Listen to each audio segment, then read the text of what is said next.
salawat tersebut sebelum diperintahkan oleh Allah kepada kita sekalian untuk salawat kepada Nabi Muhammad, Allah lebih dahulu membuat sebuah pernyataan. Apa pernyataannya? Innallaha wa malaikatahu yusholluna 'alan nabi. Allah nyatakan Allah dan malaikatnya senantiasa bersalawat atas Nabi Muhammad. Belum menyuruh ini, baru Allah menyatakan dahulu, saya bersalawat kepada Nabi, malaikat-malaikatku bersalawat kepada Nabi. Lantas Allah Ta'ala panggil untuk memuliakan orang-orang yang beriman. Ya ayyuhalladzina amanu sallu alaihi wa sallimu taslima. Wahai orang yang beriman, salawatlah kalian kepada Nabi Muhammad wa sallimu taslima. Sehingga salawat tersebut adalah sebuah amalan yang kita diperintahkan mengerjakan oleh Allah Ta'ala, dan Allah juga melakukannya. Maha suci Allah Subhanahu wa Ta'ala, Ta'ala uluwan kabira. Sesungguhnya dulu pernah ada beberapa ahli bid'ah itu nanya, dan biasanya memang kalau ahli bid'ah ini, mereka ini adalah orang-orang yang bodoh, pertanyaannya ngawur, apal 1-2 hadis, udah bisa mengkafirkan, mensyirikkan, ngata-ngatain orang, begitu. Kemudian udah begitu juga suka bertanya pertanyaan orang bodoh.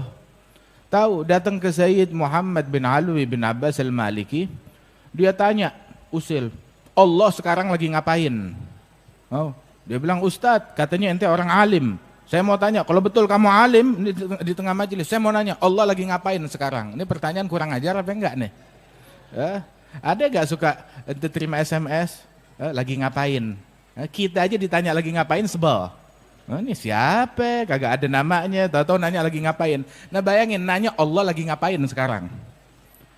Ini pertanyaan menjebak. Tapi Sayyid Muhammad bin Ali al-Maliki, hadza rajul mulham, yang diilhamkan oleh Allah Ta'ala. Dia tahu ini orang ahli bid'ah, gak demen salawat, gak demen maulid. Maka dia bilang, mau tahu Allah sekarang lagi ngapain? Allah sekarang lagi salawat kepada Nabi Muhammad sallallahu alaihi wasallam. Lang tahu dari mana? Dalilnya ada di Quran. Innallaha wa malaikatahu yusholluna 'alan nabi. Allah dan malaikatnya senantiasa selalu tiap saat tiap waktu sedang bersalawat kepada Nabi Muhammad sallallahu alaihi wasallam. Nah, ente mau salawat gak? Kalau orang gak mau salawat kepada Nabi Muhammad, hati-hati, jangan-jangan emang dia gak dipanggil sama Allah Ta'ala. Soalnya yang dipanggil untuk salawat adalah mereka hanya orang-orang yang beriman, yang dipanggil untuk salawat kepada Nabi Muhammad sallallahu alaihi wasallam. Terus asal tahu aja, kalau kita bersalawat kepada Nabi Muhammad, yang untung bukan Nabi Muhammad. Nabi nggak ngambil keuntungan dari salawat kita, yang beruntung dengan salawat kita adalah kita. Adapun Rasulullah, jangan kita salawat kepada Nabi dan berprasangka, nah Rasulullah untung besar dari salawatnya kita. Yang dapat keuntungan dari salawat adalah kita. Adapun Rasulullah nggak perlu, nggak butuh sama salawatnya kita. Nabi Muhammad udah dapat salawat dari Allah. Udah dapat salawat dari malaikat. Tahu gak malaikat jumlahnya ada berapa? Masya Allah, gak terhitung jumlahnya mereka.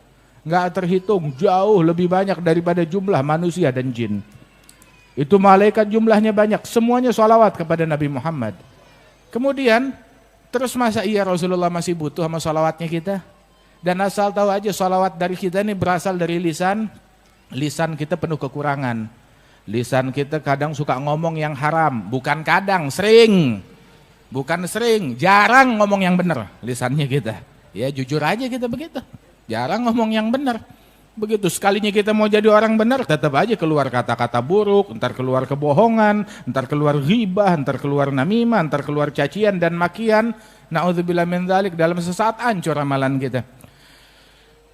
Kita ketika sholawat keluar dari lidah kita lidah yang kotor, betul kan? Tetapi sholawat justru insya Allah yang mensucikan lidah kita, mensucikan hati kita, mensucikan amalan kita. Ketika seseorang bersholawat kepada Nabi Muhammad, imbalannya apa? Man shalla alayya salatan wahidatan sallallahu alaihi biha asyara. Yang sholawat kepadaku 1 kali, Allah akan membalas dengan bersalawat kepada hamba tersebut 10 kali. Kita salawat kepada Nabi sekali. Salawat kita, salawat dari orang yang lalai, yang mulutnya kotor, dibalas dengan salawat dari Allah 10 kali Allah yang maha suci, yang maha agung, yang maha mulia, yang maha besar subhanahu wa ta'ala. Salawat buat siapa? Buat kita. Begitu. Berapa kali? 10 kali. Sahibul Ratib Al-Imam Abdullah bin Al-Haddad waktu menyebutkan hadis ini, dia bilang asal tahu aja, satu salawat dari Allah untuk hamba itu cukup untuk keperluan hamba tersebut dunia dan akhirat.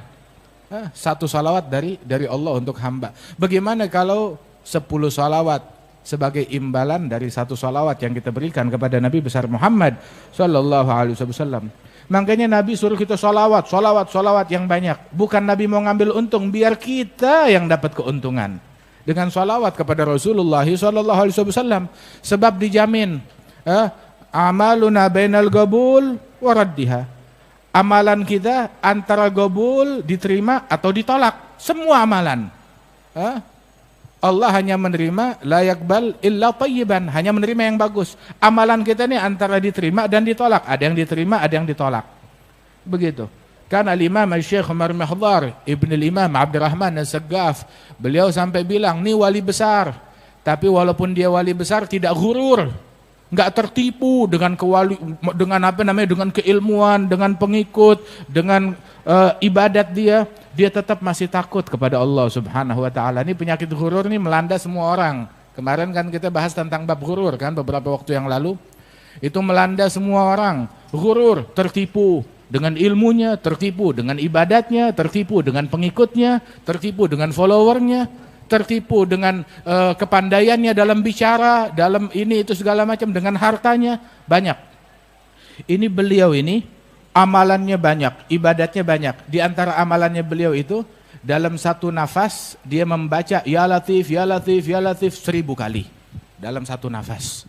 Berapa nafas kita sehari? Masya Allah. Jangan heran abahnya beliau menghatamkan Al-Quran. Itu siang 4 kali hataman Quran, malam 4 kali hataman Quran. Zikirnya banyak, ibadatnya banyak, wali besar, ulama besar. Itu beliau, walaupun ibadatnya banyak, keilmuannya banyak, namun beliau menyatakan bahwasanya lau alimtu annallaha gabila minni tasbihah wahidah la dayyaftu ahla tarim ala laham wal bur muddata usbu' syukraniyah lillah. Seandainya saya mengetahui kalau Allah menerima amalan saya berupa 1 kali ucapan subhanallah diterima oleh Allah, saya bakal bikin syukuran. Syukurannya apa? Saya undang penduduk kota Tarim, saya jamu bukan sekali makan. 1 minggu saya jamu mereka. Pagi, sore, siang, malam saya jamu mereka dengan gandum dan daging selama 1 minggu. Sebagai syukuran karena Allah menerima ucapan subhanallah. Begitu. Amalan kita antara gobul dan ditolak. Walaupun orang udah amalannya bagus tapi selalu takut amalannya enggak diterima oleh Allah Subhanahu wa taala. Kan Sayyidina Ali bin Abi Thalib bilang, "Kunu bi qabulil amal aham ilaikum minal amal." Jadilah kalian fokus memprioritaskan gobulnya amalan itu lebih penting daripada amalan itu sendiri. Sebab la yagillu ma'al qabulil amal. Amalan kalau dapat gobul diterima oleh Allah enggak dikit. Walaupun secuil tapi diterima oleh Allah banyak. Tetapi amalan yang banyak kalau enggak gabul, kalau enggak diterima buat apaan? Enggak diterima oleh Allah Subhanahu wa taala. Allah taala berfirman tentang Maryam binti Imran, fataqabbalaha rabbuha bigabulin hasan wa ambataha nabatan hasana wa kaffalaha Zakaria. Ketika Allah taala menerima gabul satu niat salihah. Rabbi ini nadartu laka lima fi batni muharraran. Saya nazar yang di kandungan saya mau wakafkan di jalan Allah. Enggak tahu yang lahirnya perempuan, tapi yang ini digobul, diterima oleh Allah Ta'ala, manfaatnya banyak, besar, hingga lahir Nabi Isa dengan segala mukjizatnya dan keistimewaan dan kemuliaannya beliau. Alhasil, amalan kita nih antara gobul dan ditolak, kita enggak tahu. Tetapi ada satu amalan yang dijamin pasti diterima. Apa amalan tersebut? Salawat kepada Nabi Muhammad. Kalau udah salawat kepada Nabi udah pasti diterima, dijamin diterima salawat kepada Rasulullah sallallahu alaihi wasallam. Gobul dan diterima oleh Allah Subhanahu wa taala. Makanya perbanyak amalan yang udah dijamin pasti diterima oleh Allah Ta'ala, yakni sholawat kepada Rasulullah.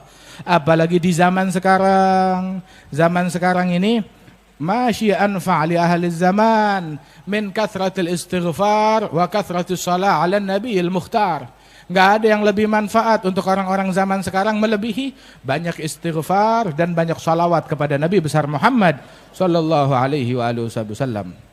Sehingga ada satu sahabat bilang kepada Rasulullah sallallahu alaihi wasallam, "Ya Rasulullah, berapa banyak saya jadikan untukmu saham salawat saya? Saya punya amalan banyak.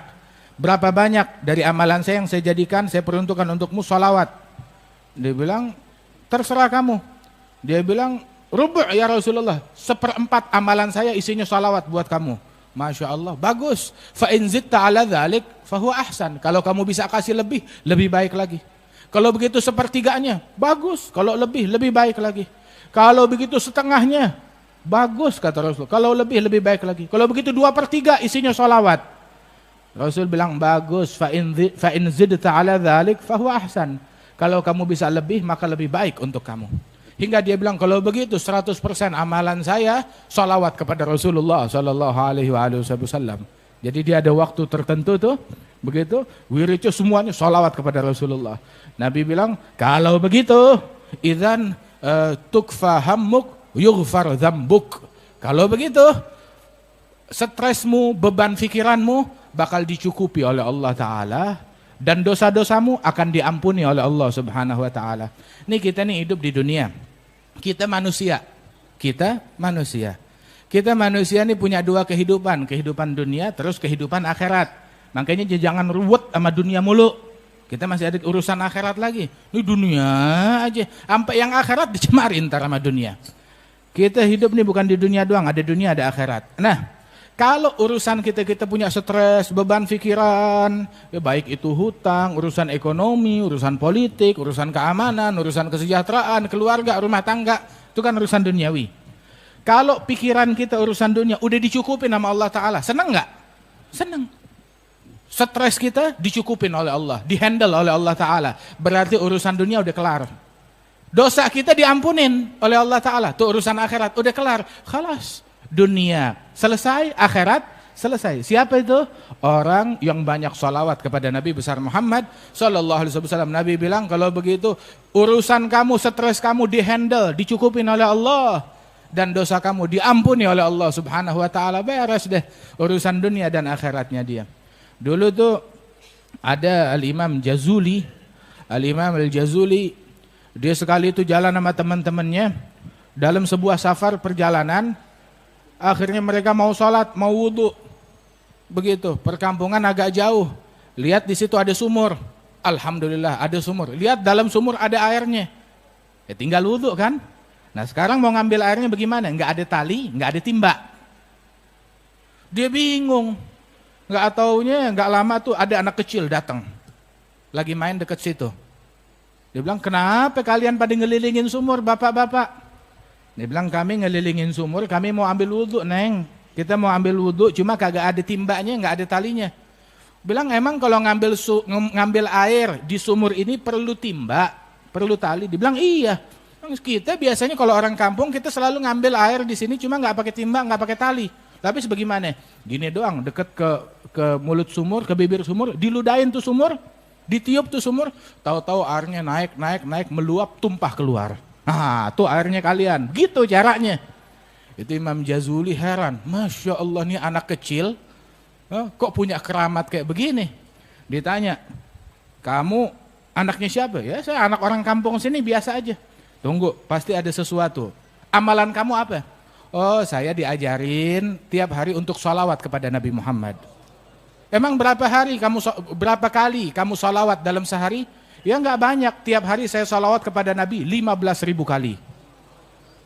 Pantesan, makanya juga ketika dia niup, berkahnya Rasulullah turut keluar.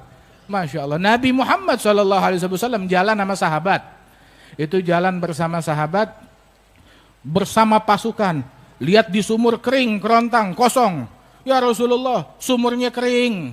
Begitu. Tahu apa yang Nabi lakukan? Nabi meludah di sumur itu, langsung meluap airnya keluar. Sallallahu alaihi wasallam.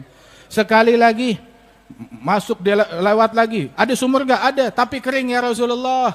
Begitu Nabi ambil anak panahnya, tancapkan nih anak panah ke dasar sumur. Ditancapin tuh anak panah di dasar sumur, langsung air keluar. Masya Allah, sampai meluap keluar. Sallallahu alaihi wasallam.